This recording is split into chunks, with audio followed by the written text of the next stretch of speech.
الحمد لله الذي أنزل على عبده الكتاب واحلم أن يجعل له عوجا أحمده سبحانه وتعالى وأشكره وهو أهل حمد وثناء وأشهد أن لا إله إلا هو وحده لا شريك له وأشهد أن محمدا عبده ورسوله ومصطفى اللهم صل وسلم على عبدك ورسولك محمد وأهله وصحبه وسلم. Alhamdulillah bil alamin. We thank Allah Almighty always. And we have to begin to think why we're here. Some didn't make it out of the wombs of their mothers. Some came out of the womb and didn't make it. Some didn't reach adolescence. Some were taken in adolescence. Some were taken as teenagers. Some were taken in their 20s. It doesn't matter. There is an authority over us that brings us here and takes us out of here. And once we begin to really think about that, it's frightening. Because we have this idea, we go about our daily lives, and we only think about the present needs or the pressing needs that we have. Eating, shelter, fulfilling our carnal desires, making sure we have the finer things in life, never thinking that no one gets out of life alive, no one stays here. Where were we before we came here? Where are we going when we leave here? We never think about that. And yet we sit up in churches all day long. We sit up in synagogues all day long. We go to mosque, sitting up in mosque all day long. We read the Old Testament, the New Testament, and Quran. And we say, I'm blessed without stress. Just saying stuff. Not thinking about nothing. Until our daily bread is challenged. Or a health issue. Then, oh God, help me. Running everywhere, trying to get to restore, repair, but we feel we're losing. That's the animal level. That's the only time we desperately call on our Creator. That's the only time we become God conscious. Oh, I'm sick. Please, God, help me get well. Oh, God, help me get some money. Oh, God, help me get a husband. Help me get a wife. Help me get a house. Only material things. That when we die, we can't take nothing with us. What did we come here with? Who came here with a car? Who came here with a spouse? Who came here with money? We came here naked, with nothing, crying, begging our Lord. We didn't even know our parents, so who are we asking for something? The first 7 days, the kids are still able to see divine presence. They are able still to see their Lord. They have not read a book. They have not gone to church. They have not gone to a mosque or synagogue, but they know God. They know the Creator. And that's how they cry. They have to get to know us. I'm mommy. This is daddy.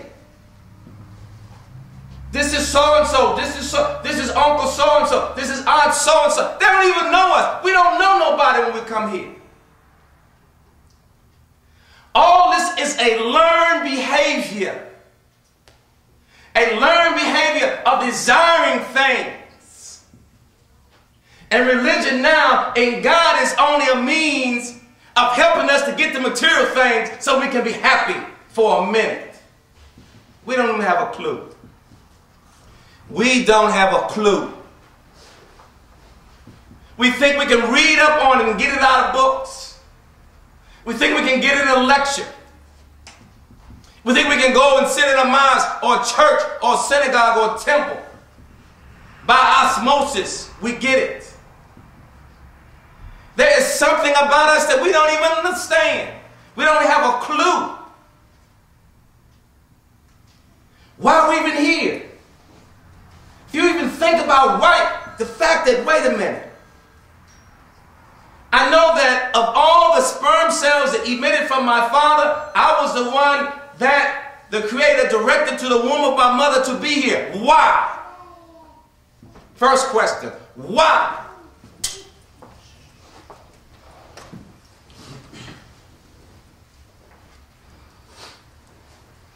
What do I do next? Allah has allowed us to be able to think now. We can make decisions. We can make a decision to come here. We made a decision to come here or not to come here. That wasn't by any instinct. That was a conscious decision. Even though we are like animals, that we have to eat and drink to survive, and we procreate to continue the species, and we have to use water closets or bathrooms for elimination, we are still something else that we don't understand. There is a mystery. Once that mystery is solved, everything falls in place. The mystery is ourselves. We are introduced to our parents. We're introduced to our neighbors and relatives. And someone does that for us. We also have to be introduced to ourselves. And that's why the prophets, 124,000 of them, grace the planet, reminding people that they are heavenly beings. Don't you know, once you reach to your heavenly being while you're in the low-life junior, it is a whole nother world, a whole nother reality. Don't you know 124,000 prophets came to say, we represent the best in you. And in the Old Testament, it talks about the things that they were able to do, all the miracles that they performed, all the things, that the power that they had over nature, the power that they had over the physical, the power that they had just over the universe, a natural phenomena of actually having the universe as a means of support for them and being their servants.